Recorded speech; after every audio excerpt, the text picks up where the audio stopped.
오늘 우리에게 주신 하나님의 말씀은 로마서 8장 12절에서 17절까지입니다. 하나님의 말씀입니다. 그러므로 형제들아 우리가 빚진 자로 돼 육신에게 져서 육신대로 살 것이 아니니라. 너희가 육신대로 살면 반드시 죽을 것이로되 영으로서 몸의 행실을 죽이면 살리니 무릇 하나님의 영으로 인도하심을 받는 사람은 곧 하나님의 아들이라. 너희는 다시 무서워하는 종의 영을 받지 아니하고 양자의 영을 받았으므로 우리가 아빠 아버지라고 부르짖느니라. 성령이 친히 우리의 영과 더불어 우리가 하나님의 자녀인 것을 증언하시나니 자녀이면 또한 상속자 곧 하나님의 상속자요 그리스도와 함께한 상속자니 우리가 그와 함께 영광을 받기 위하여 고난도 함께 받아야 할 것이니라. 아멘. 옆에 계신 분들과 함께 인사 나누겠습니다. 한 주 동안 평안하셨습니까? 하나님의 평안의 은혜가 우리 가운데 임하기를 간절히 기원드립니다. 로마서 8장 우리 한번 묵상해 보고 있습니다. 5장, 8장 성경에서 어쩌면 가장 소중하고 귀한, 성경은 다 소중하고 귀하지만 하지만 더 진한 은혜가 묻어나는 장소가 이곳입니다. 8장 우리 함께 묵상하면서 우리의 진정한 감사가 어디에 있어야 하는 것인지, 하나님이 우리에게 베풀어 주신 은혜가 어떤 것인지 다시 한번 이렇게 점검하고 그 은혜의 자리에 설 수 있는, 그 은혜를 누릴 수 있는 저와 여러분이 되시기를 간절히 축원드립니다.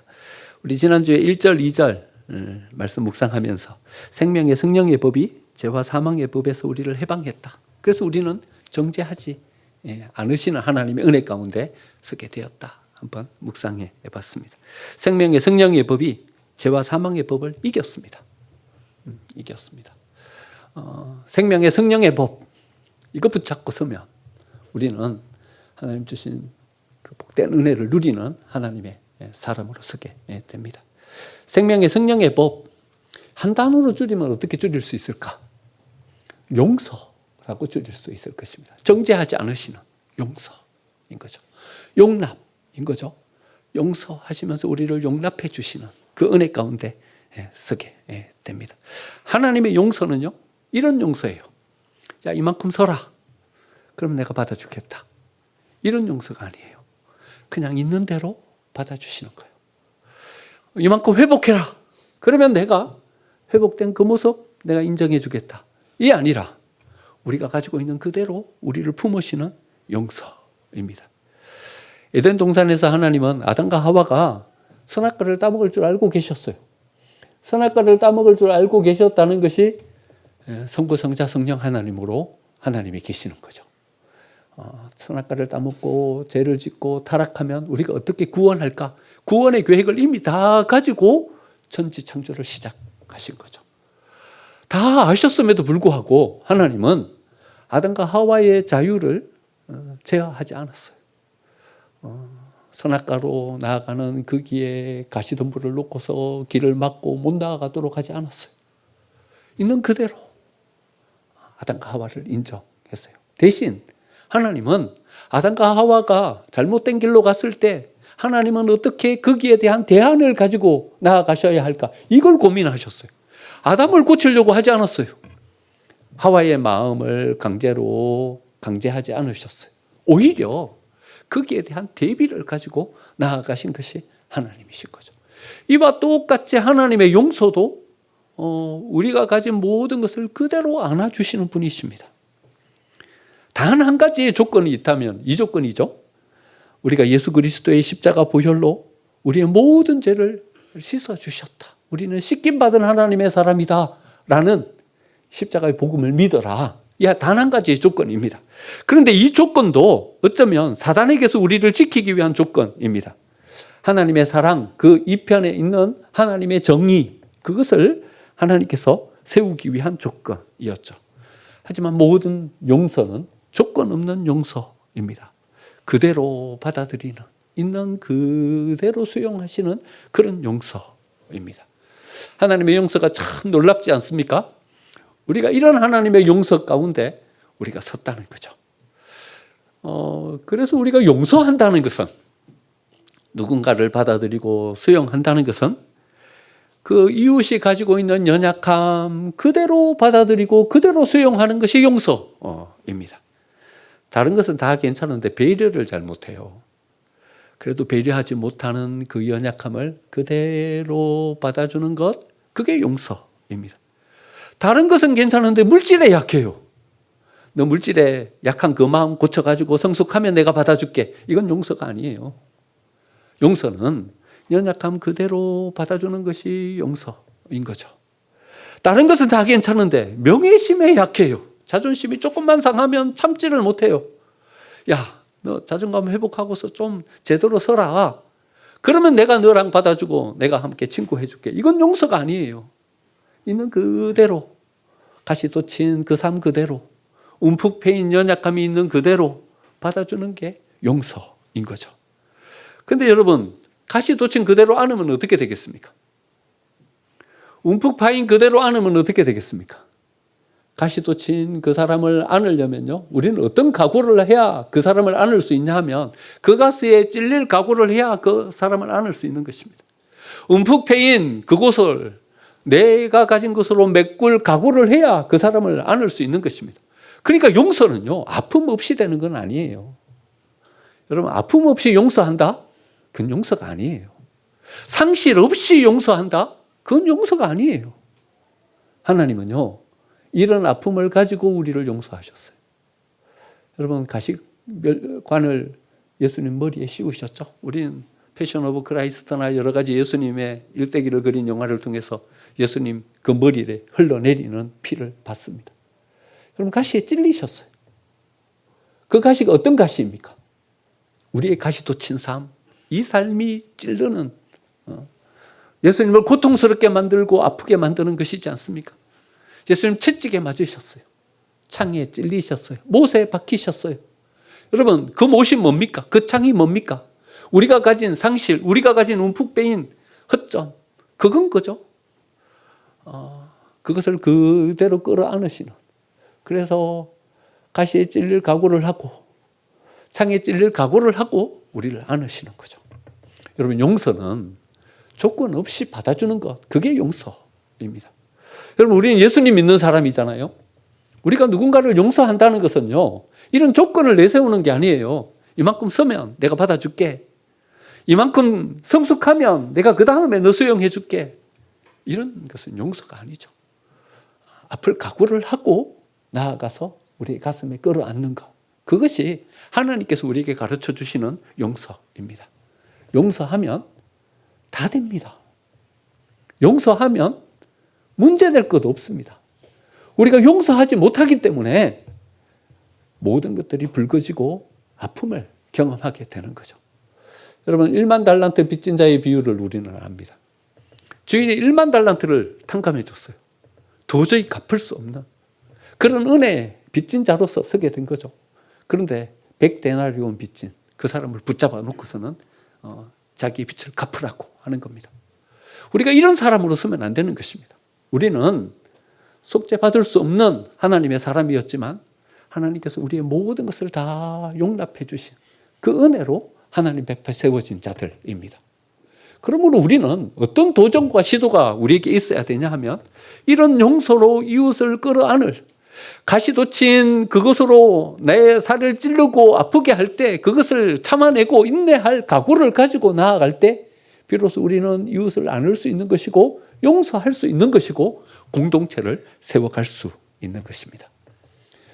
사도 바울은 우리가 이렇게 용서받은 자로 쓴 것을 어떻게 표현하고 있냐 하면요, 빚진 자다 이렇게 표현하고 있습니다. 오늘 12절 말씀에 형제들아 우리가 빚진 자로 돼 이렇게 표현하고 있습니다. 우리는 하나님 앞에 이렇게 빚진 자로 서 있다는 것입니다. 허물이 있지만 용납해 주셨고 허물이 있지만 우리를 안아주신 그 은혜 가운데 우리가 세워져 있습니다. 여러분, 우리가 무슨 자격이 있어서 하나님께 예배합니까? 우리는 하나님 앞에 예배할 수 없는 자였습니다. 그런데 하나님께서 괜찮다, 제사장, 거룩한 제사장으로 우리를 세우시고 우리가 예배할 수 있도록 만들어 주셨어요. 우리는 하나님 앞에 기도할 수 없는 사람이었습니다. 여러분, 우리의 기도가 당연한 것입니까? 아니요, 우리는요 직접 하나님 앞에 기도할 수 없는 자였습니다. 그래서 뒤에 우리는 이렇게 붙이잖아요. 예수님의 이름으로 기도합니다. 붙이잖아요. 기도할 수 없는 사람이었어요. 그런데 우리가 기도할 수 있게 은혜를 베풀어 주셨잖아요. 그러면 어떤 예배가 제대로 된 예배입니까? 어떤 기도가 잘하는 기도입니까? 어떤 예배가 제대로 된 예배인가 하면요, 이런 용납의 은혜를 가지고 나아가서 예배하는 그 예배가 진짜 예배인 것입니다. 예배할 수 없는 자인데 예배할 수 있도록 나를 여기에 세워주셨구나. 그 은혜와 감격 가운데 드리는 예배, 그 예배가 진짜 예배인 거죠. 어떤 기도가 하나님이 들으시는 기도입니까? 잘 가꾸어진 멋진 말로 말하는 기도가 좋은 기도가 아니라, 기도할 수 없는 자인데 하나님께서 기도할 수 있도록 우리에게 은혜를 베풀어 주셨다는 그 용납의 은혜, 그 밑바탕 위에 서서 기도하는 자가 하나님께서 받으시는 기도를 드릴 수 있는 사람이 되는 것입니다. 여러분, 우리는 하나님의 일에 손을 보탤 수 없는 자입니다. 우리가 누구이기에 하나님이 하시는 일에 우리가 손을 보태며 나아갈 수 있겠습니까? 그런데 하나님은요, 하나님이 하시는 그 일에 우리를 일꾼으로 부르십니다. 직분을 주시고 우리가 그 일에 동참할 수 있도록 해주셨습니다. 여러분, 우리가 어떤 사람이기에 감히 하나님 앞에 나아가서 하나님이 하시는 그 일을 이루는 자로 서겠습니까? 제게는 아직도 이 은혜는 좀 남아있는 것 같아요. 아직도요. 새벽 예배 마치고 나서 기도하면서 하나님께서 나를 목회자로 삼아주신 것을 생각하면 눈물이 쭉 흘러요. 예배 없어요. 내가 은혜가 좀 떨어졌다 싶으면요, 난 그걸 생각하면요, 나는 이 은혜를 주체할 수가 없어요. 그 은혜만 생각하면 눈물이 주르륵 흘러요. 내가 누구이기에 자격 없는 나를, 이렇게 흠 많은 나를 하나님께서 목회자로 삼아 주셨을까? 그 은혜를 생각하면 내 속에 하나님께서 주신 은혜의 감동이 다시 살아납니다. 여러분, 우리는 빚진 자입니다. 자격 없는 자였습니다. 그런데 하나님께서 기꺼이 우리를 안아주시고 가시돋친 그대로, 흠집 있는 그대로 우리를 용납해 주셨기 때문에 우리가 이 은혜 가운데 세워진 것이죠. 여러분, 우리가 하나님의 은혜를 덧입은 자로 선다는 것은 이런 빚진 자로서의 은혜를 우리의 삶 가운데 세워가는 거죠. 그리고 우리 이웃을 그런 사랑과 그런 용납의 용서의 마음을 가지고 품을 수 있는 사람이 되는 것, 그것이 바로 하나님이 기대하고 계시는 성도의 삶일 것입니다. 바울은요, 우리가 이렇게 빚진 자로서 삶을 살아가는 것을 한층 나아가서 이렇게 또 요청합니다. 우리가 빚진 자로서의 삶을 살아간다면 그건 육신대로 살지 말고 영으로 살아야 된다, 이렇게 이야기합니다. 우리가 읽지 않았지만 그 앞에 5절에 보면요, 육신을 따르는 자는 육신의 일을, 영을 따르는 자는 영의 일을 생각합니다. 6절, 육신의 생각은 사망이요 영의 생각은 생명과 평강입니다. 그러므로 12절에요, 형제들아 우리가 빚진 자로 돼 육신에게 져서 육신대로 살 것이 아니니라, 이렇게 말씀하십니다. 뭐라고 말씀하시냐면요, 육신에게 져서, 이렇게 말씀하십니다. 그러니까 우리의 육신의 욕구들이 일어난다는 거죠. 명예롭고 싶은 우리의 육신의 욕구요, 더 많이 소유하고 싶은 육신의 욕구요, 세상에서 그래도 내 이름 정도는 이야기할 수 있는 사람으로 서고 싶은 육신의 욕구가 일어난다는 거죠. 그런데 이 육신의 욕구에서 지면 우리는 빚진 자로서 하나님의 영의 사람으로 설 수 없다는 것입니다.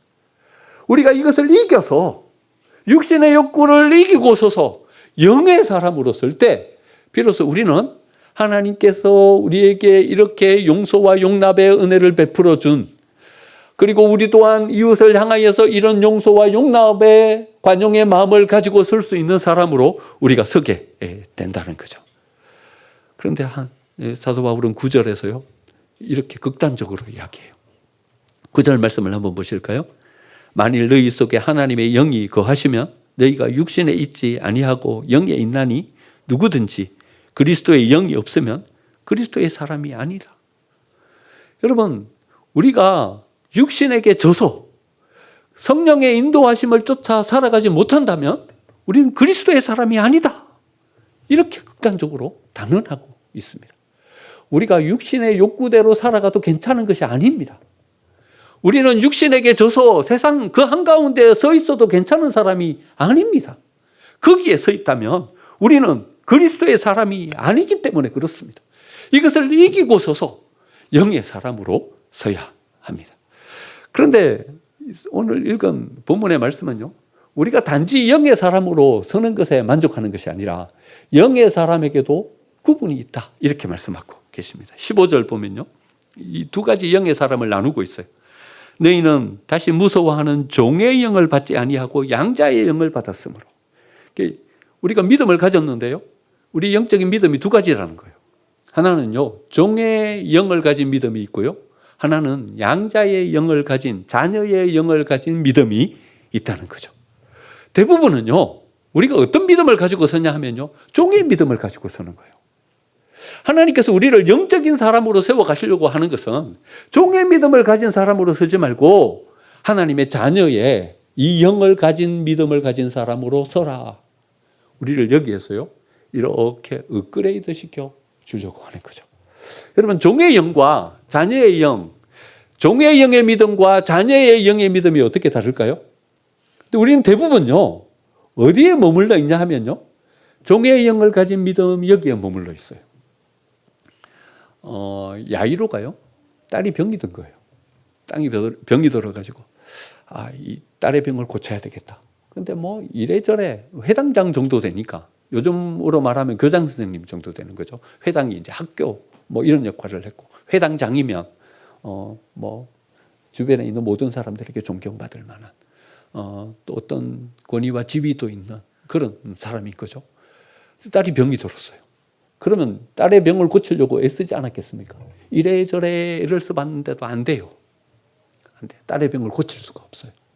그러자 이 회당장은 어떤 믿음을 가지고 예수님을 찾아가냐 하면요, 세상의 방법으로는 딸의 병을 고칠 수 없지만 예수님이 오셔서 기도해 주시면 딸의 병이 낫겠다, 이 믿음을 가진 거예요. 그리고 예수님에게 찾아가서 오셔서 내 딸에게 안수해 주시면 내 딸이 낫겠나이다, 믿음의 고백을 해요. 누가복음에 보면. 여러분, 이 회당장의 믿음도 믿음이죠. 예수님이 오셔가지고 기도해 주시면 내 딸의 병이 낫겠습니다. 회당장의 믿음인 거예요. 그래서 예수님이 그 회당장의 믿음을 받으셔요. 그 믿음도 인정해 주시는 거예요. 그리고는 가서 회당장의 그 딸을 고치시려고 그 집으로 가시는 거예요. 가시다가 누굴 만나게 되냐 하면요, 12의 혈루병 앓은 여인을 만나요. 근데 12의 혈루병을 앓은 여인도요, 회당장과 비슷한 믿음을 가지고 있어요. 어떤 믿음인가 하면요, 내가 예수님의 옷자락을 만지기만 해도 내 혈루병이 낫겠다 하는 믿음이 있는 거예요. 그래가지고 사람들을 뚫고 지나가가지고요, 이 혈루병을 앓은 여인은요, 부정한 사람이잖아요. 이 구약의 율법이에요. 그래서 사람을 뚫고 지나가고 예수님의 옷자락을 붙잡은 거예요. 예수님 뭐라고 말씀하시냐 하면 이렇게 말씀하세요. 딸아, 내 믿음이 너를 구원하였다. 누가복음 8장에 보면요, 예수님이 이 믿음을 인정해 주시죠. 딸아, 내 믿음이 너를 구원하였다. 그런데요, 여러분, 우리가 가만히 이렇게 찬찬히 바라보면 회당장이 가진 믿음이나 12의 혈루병을 앓은 여인이 가진 믿음이나 이 믿음은요, 누가 주도하는 믿음이에요? 회당장이 주도하는 믿음이에요. 12의 혈루병 앓은 이 여인이 주도하는 믿음이에요. 그러니까 그 믿음의 주체는 누구인가 하면요, 그 믿음의 중심에 서 있는 사람은 누구인가 하면 자기 자신이에요. 자기 믿음으로 하는 거예요. 자기 믿음으로 하는 거예요. 우리가 가지고 있는 대부분의 믿음이 이런 믿음인 거죠. 하나님이 분명히 이런 믿음도 인정해 주셔요. 그 믿음을 받으시고 우리에게 은혜를 베풀어 주셔요. 근데 문제가 있어요. 뭐냐 하면요, 이 믿음은요, 여러 가지 어려운 상황을 만나면 좌절해버려요. 여러 가지 힘든 상황 가운데 서면요, 그 믿음을 내려놔 버리는 거예요. 회당장이 예수님을 모시고 자기 집으로 가다가 예수님이 12의 혈루병 앓은 여인 때문에 그냥 시간을 지체해 버리는 거예요. 그리고 다시 출발하려고 하는데 회당장 집에서 사람이 왔어요. 예수님은 더 이상 힘들게 하지 마십시오. 딸이 죽었습니다. 딸이 죽었습니다. 딸이 죽었다 그러니까 회당장 야이로도, 회당장 야이로의 집안 사람들도 가지고 있었던 믿음을 다 포기해버리고 내려놓습니다. 여러분, 그 다음 누가복음을 읽어보면요, 회당장 야이로가 이제 됐습니다, 이러지 예수님을 향하여 또 다른 어떤 믿음을 가지고 선 것을 볼 수 없어요.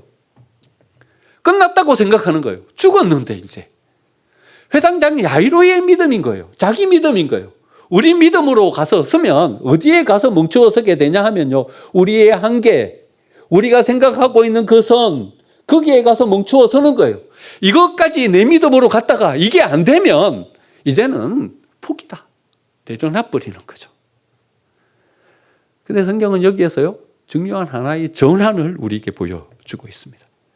그 딸이 죽기 전에는요, 회당장 야이로가 예수님을 이끌고 갑니다. 회당장 야이로가 앞장서는 거죠. 예수님이 그 회당장 야이로를 뒤따라 가시는 거죠. 그 집을 향해서 가시는 거죠. 그런데 딸이 죽고 난 다음에요, 이제 위치가 바뀌어요. 야이로는 이제 믿음이 없어져 버렸어요. 이제 어쩔 수가 없다. 모든 것 포기다.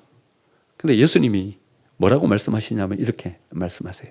두려워하지 말고 믿기만 해라. 이렇게 말씀하세요. 믿음이 없어져 버린 그 야이로에게 뭐라고 말씀하시냐면요, 두려워하지 말고 믿기만 해라. 이렇게 말씀하세요. 예수님이 말씀하시는 이 믿음은요, 예전에 야이로가 가지고 있었던 믿음은 아니에요. 그렇죠? 야이로가 가지고 있었던 믿음은 없어져 버렸어요. 근데 예수님이 다른 믿음을 주시는 거예요. 두려워하지 말고 믿기만 해라. 다른 믿음을 주시는 거예요. 믿음의 주체가 바뀌는 거예요. 이제 누가 이끌고 가셔요? 예수님이 이끌고 가셔요. 와라. 죽었어? 아니야. 자는 거야. 따라와라. 예수님이 오히려 회당장 야이로를 이끌고 가시는 것을 보게 되는 거죠. 여러분, 우리에게 이런 전환이 있어야 되는 거죠. 우리의 믿음을 가지고 서면요, 여러 가지 극한의 상황 가운데 부닥쳤을 때 우리는 영적 탈진을 가지고 옵니다. 영적 탈진 가운데 서면요, 뭐 직분이 어떻든 아무 상관이 없어요. 목사도요, 목회자도요, 영적 탈진 가운데 서면요, 어제 아래 믿은 초신자만 또 못한 상태가 돼버려요. 영적 탈진 가운데 서는 거예요. 이만큼 믿음을 가지고 막 섰다가요, 어떤 좌절과 절망의 상황 가운데 딱 부닥치는 거예요. 야이로처럼요. 회당장이니까 뭐 목회자 버금가는 어떤 믿음을 가지고 신앙을 가지고 선 사람 아닙니까? 그런데요, 와르르 무너져 내려버리는 거예요. 아무것도 아닌 게 돼버리는 거죠. 우리의 믿음을 가지고 서면 안 되는 이유예요. 종의 영의 믿음을 가지고 서면 안 되는 이유예요. 이것 가지고는요, 우리의 의지, 우리가 바라보는 그 선, 그것까지밖에 못 가요. 거기에서 좌절을 경험하면 와르르 무너져 내려버리는 거죠. 우리는요, 자녀의 영의 믿음을 가진 사람으로 서야 합니다. 하나님께서 우리에게 허락해 주고 계시는, 이제 내가 주도하는 믿음이 아닌 예수님께서 주도하고 이끌어 가시는 그 믿음으로 서야 하는 거죠. 육신에 속한 사람이 아니라 영에 속한 사람이 되었다면, 이제는 종의 영이 아니라 하나님께서 우리에게 허락해 주시는 자녀의 영을 가진 사람으로 우리를 세울 수 있어야 합니다. 이 전환이 우리에게 분명하게 주어질 때 우리는 하나님께서 허락해 주시는 더 큰 은혜를 누릴 수 있는 사람으로 서게 되는 것입니다. 그런데 여러분, 이런 전환이요, 어떤 상황 가운데서 이루어지겠습니까? 야이로가 이 믿음을 가지고, 자기 믿음을 가지고, 자기 주도적인 종의 영의 믿음을 가진 사람으로 서다가 이제 하나님께서 가기를 원하시는 자녀의 영의 믿음을 가진 사람으로 섰어. 근데 여기에 뭐가 있어요? 어떤 사건이 벌어져요? 어떤 사건이 벌어져요? 여기 뭐가 있어요? 뭐가 있어요? 딸의 죽음이 있어요. 딸의 죽음이 있어요. 우리가 나아가서 이렇게 서는, 우리가 경험하는 광야, 우리는 요만큼 나아가다가 더 못 견디겠다 싶으면 또 다른 길을 금방 찾아서 나와요. 다니엘 기도회 하는데요, 한 주 내 광야에 대한 이야기를 하시는 거예요. 은혜가 되더라고요. 길을 좀 찾고 어떤 방향성을 이렇게 잡고 설 수 있겠더라고요. 근데 한 분이 이런 말씀을 하세요. 광야에서 충분히 거기에서 있다가 제대로 된 하나님을 만나지 못하고 빨리 광야에서 나오면 또 다른 광야로 가야 된다. 너무 빨리 나오려고 하지 말아라. 너무 광야를 벗어나는 거기에 어떤 생각을 가지고 가지 말아라. 이렇게 요청하시더라고요. 내가 내 인생 살아보니까 광야 너무 빨리 탈피해가지고 나오면 하나님을 만나지도 못하고 광야를 통해서 하나님이 만들어 가시려고 하는 그런 존재로 서지 못하고, 그러니까 또다시 하나님은 다른 광야에 만나게 하신다. 그게 오히려 짐득히 자리매김하고 있어라. 어쩌면 더 깊은 광야로 들어갈 수도 있다. 어쩌면 더 극한 상황에 내몰릴 수도 있다. 하지만 하나님은 우리를 방치하시는 분이 아니다. 하나님은 우리를 향한 계획을 가지고 계신다. 우리를 붙잡은 손 안 놓으신다. 걱정하지 말고 그 광야에서 짐득히 자리매김하고 있으면 하나님이 그 광야를 통해서 주시려고 하는 은혜를 우리가 충분히 누리고 우리가 또 다른 믿음을 가지고 서면 하나님이 우리를 세워주신다. 이렇게 말씀하시더라고요. 뭐 며칠 안 지났는데 한 서너 분이 이 말씀을 계속 반복해서 하시는 거예요. 예수님이 우리를 그래 이끌고 계시는 줄 믿습니다. 누구를 보면 딱 나오냐 하면요, 나사로를 살리는 것을 보면 딱 나와요. 마리아와 마르다가 자기 믿음이 있었어요. 야이로처럼요. 자기 믿음이 있었어요. 야, 이거 오라버니를 어떻게 고칠 수 있을까? 예수님에게 부탁하면 고칠 수 있겠구나. 예수님 지척에 계시는 거예요. 베다니에서 예루살렘까지 오리였어요. 오리면요 1.9km, 1.98km. 그러니까 2km밖에 안 되는 거예요. 여기서요 신목동역까지가 2km예요. 그러니까 예수님이 저기 계시는 거예요. 저기. 그래서 사람을 보냈어요. 예수님 오셔갖고 우리 오빠 좀 살려주세요. 근데 신목동역에 여기까지 계시면서요 예수님이 안 오시는 거예요. 안 오시는 거예요. 아무리 기다려도 아침에 사람을 보냈는데 오후에는 오시겠지? 이제 곧 오셔서 고쳐주시겠죠. 왜냐하면 여기 계시니까 자기를 얼마나 사랑하시는 분인지 아니까 곧 오시겠지 기다리고 있었는데 안 오시고 그냥 나사로가 세상을 떠나버렸어요. 여러분, 마리아와 마르다가 가진 좌절과 절망이 얼마나 컸을까요? 마리아가 가진 마음이 어떤 마음이었을까요? 예수님 나 버리셨나? 우리에게 관심이 없으신가 이제? 우리는 예수님의 그 사랑 안에 관심 안에 없는 존재인가? 이런 좌절을 느끼지 않았겠습니까? 예수님이 나흘이 지난 때에 오셨어요. 오셨는데 마리아가 안 나와요. 집에서 안 나와요. 여러분, 마리아가 가지고 있는 그 좌절과 절망의 마음이 이렇게 좀 느껴지십니까? 느껴지십니까? 광야를 경험해 보신 분들은 다 느껴집니다. 하나님이 나 버린 것 같아요. 하나님이 나의 삶에는 관심이 없는 것 같아요. 나는 이제 하나님의 그 관심 밖에 있는 사람인 것 같은 소외감과 좌절감이 느껴져요. 마리아가 느낀 그 마음인 거죠. 예수님 모셨는데 나는 관심 안에도 없는 사람인데 내가 예수님 뭐하러 나가서 맞이하고 만나? 안 나오는 거예요. 그만큼 좌절이 크고 그만큼 어려운 마음 가운데 세워졌다는 거죠. 하지만 우리는 이야기를 다 알고 있습니다. 여러분, 예수님이 마리아를 생각하지 않으신 것입니까? 마리아를 방치해 놓고 계신 것입니까? 그 자매를 향한 계획은 아예 염두에도 두고 있지 않으신 것입니까? 아니요. 예수님에게는요, 마리아가 알지 못하는 또 다른 계획을 가지고 계시는 거예요. 마리아, 네 믿음 말고, 네가 가진 너의 믿음 말고, 이제 너의 극한 그 상황 끝에서 내가 너에게 베풀어 주시는 또 다른, 이제는 종의 믿음의 영의 믿음 말고 하나님의 자녀로서 가지는 영의 믿음, 그거 가지고 서기를 원한다. 하나님께서 그의 믿음을 업그레이드 시켜주는 거죠. 발판을 만드시는 거죠. 나사로의 죽음, 야이로의 딸의 죽음. 여러분, 장대 높이 뛰기 아십니까? 그냥 뛰어넘으면 못 뛰어넘을 수 있는 것을요, 장대 높이 뛰기로 하면 훌쩍 뛰어넘을 수 있습니다. 초등학교 다닐 때 뜀틀 뛰어보셨죠? 그냥 뛰어넘으면 5단, 6단밖에 못 뛰어넘어도 거기 앞에 발판 갖다 놓으면 10단 뛰어넘을 수 있어요. 발판을 만드시는 거예요. 발판이 뭡니까? 우리에게 고난으로 느껴질 수도 있다는 것입니다. 모든 것을 다 내려놓아야 하는 좌절과 포기를 경험해야 되는 상황일 수도 있다는 것입니다. 하지만 그 고난의 상황이 하나님이 우리를 버리신 것이 아니라 발판을 만들고 계시는 거예요. 그것을 뛰어넘을 수 있는, 그것을 넘어서서 자녀의 영을 가지고 하나님을 체험하게 하는 하나님의 계획과 섭리 가운데 우리를 두고 계시는 거죠.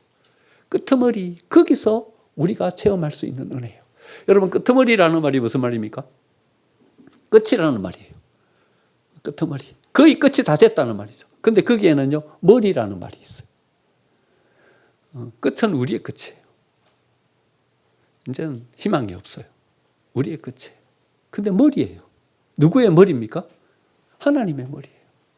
하나님이 새롭게 일을 시작하고 계시는, 하나님이 새로운 역사를 시작하시는 출발점이 될 수 있다는 거죠.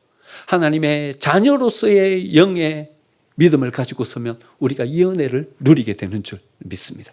하나님이 고난 주시는 이유예요. 하나님이 어려움 주시는 이유예요.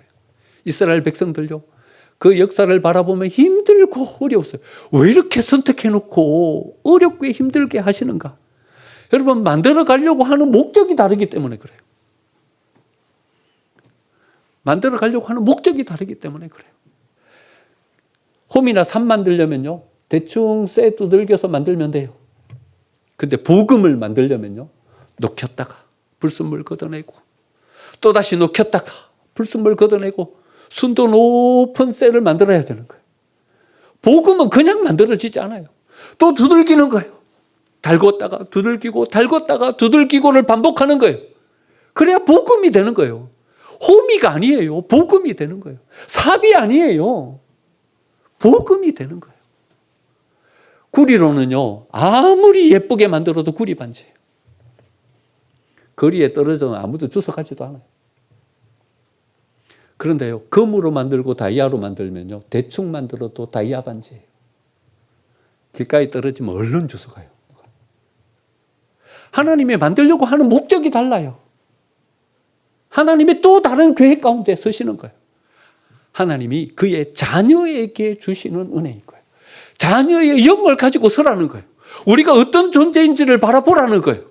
하나님이 우리를 어떻게 만들어가고 계시고 어떤 존재로 세워가기를 원하시는지 그것을 바라보라는 거예요. 여러분, 아버지가 계십니까? 아버지가 계시는 분도 있고 아버지가 없는 분도 있고, 아버지가 있는 것이 얼마나 행복한 일인지요. 10년 전에 저는 아버지가 돌아가셨어요. 그 아버지가 저한테는 엄청 특별한 분이셨어요. 제 인생에 8할 9할 된다 해도 뭐 관이 아닐 정도로 저한테는 소중한 분이셨어요. 제가 3학년 때인가 4학년 때인가 됐는데 막 독감이 온 것 같아요. 열이 펄펄 나고 막. 그러니까요, 저를 들쳐 엎으시고요, 한 4kg 되는 거기를 그냥 막 업고 뛰신 거예요. 그때 기억이 아련하게 지금도 나요. 그 아버지의 등에서 이렇게 느껴지는 땀 냄새, 그 땀 냄새가 지금도 아련하게 느껴져요. 저를 사랑하셨어요. 제 멘토셨어요. 제 위로자였어요. 제가 힘들 때 아버지 하면 항상 어깨를 두들겨 주시면서 저에게 힘을 주시는 분이셨어요. 근데 그 아버지가 너무 빨리 돌아가시는 거예요. 60대 중반에 하나님, 왜 나에게서 내 인생의 전부와도 다름없는 이 아버지를 이렇게 빨리 데려가십니까? 이제 나는 뭘로 의지하고 살아가야 합니까?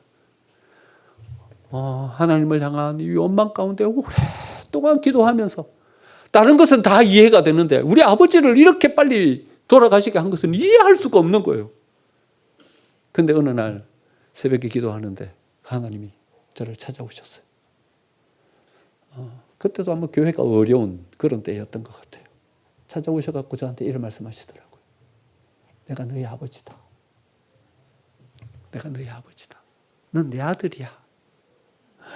얼마나 감격스러웠는지 여기에서 막 펑펑 울었어요. 아버지가 나한테는 없어졌고 이제 난 더 이상 의지할 때도 없고 어디 가가지고 부탁할 때도 없고 위로받을 때도 없다 생각했는데 하나님께서 나의 아버지가 되어주시는구나. 그때부터 하나님과 이런 교제와 이런 마음의 사랑을 나누었어요. 하나님 아버지 하면 그 육신의 아버지에게서 이렇게 느껴졌던 의지와 또 위로의 마음을 그 하나님에게서 이렇게 받을 수 있고 또 위로를 얻을 수 있고 힘을 얻을 수 있는 거예요. 여러분, 저의 아버지입니까? 저만의 아버지입니까? 우리 모두의 아버지이십니다. 하나님은 우리가 그런 자녀로 세워지기를 원하십니다. 호련히 우리를 찾아오셔서 내가 너의 아버지다. 우리가 말씀해 주시는 그 음성을 우리도 들어야 합니다. 아버지 하나님, 이름 부르고 가면 잔잔한 음성으로 우리를 찾아오시고 우리를 안아주시는 그 사랑의 위로를 우리가 얻을 수 있어야 됩니다. 무서워서 벌벌 떨면서 이거 하나님 앞에 구해도 될까? 종의 영이 아니라 이제는 자녀의 영으로서 하나님을 찾아가서 우리의 마음을 쏟아놓고 힘을 얻을 수 있는 하나님의 사람으로서야 합니다. 저는 우리 생명샘교회가 우리 모든 성도들이 이 자리에 서기를 원합니다. 이 은혜를 누리기를 원합니다. 값진 이 은혜의 자리에 서서 아버지 되신 우리 하나님께서 우리에게 허락해 주시는 이 복된 은혜를 누리는 저와 여러분이 되시기를 간절히 축원드립니다.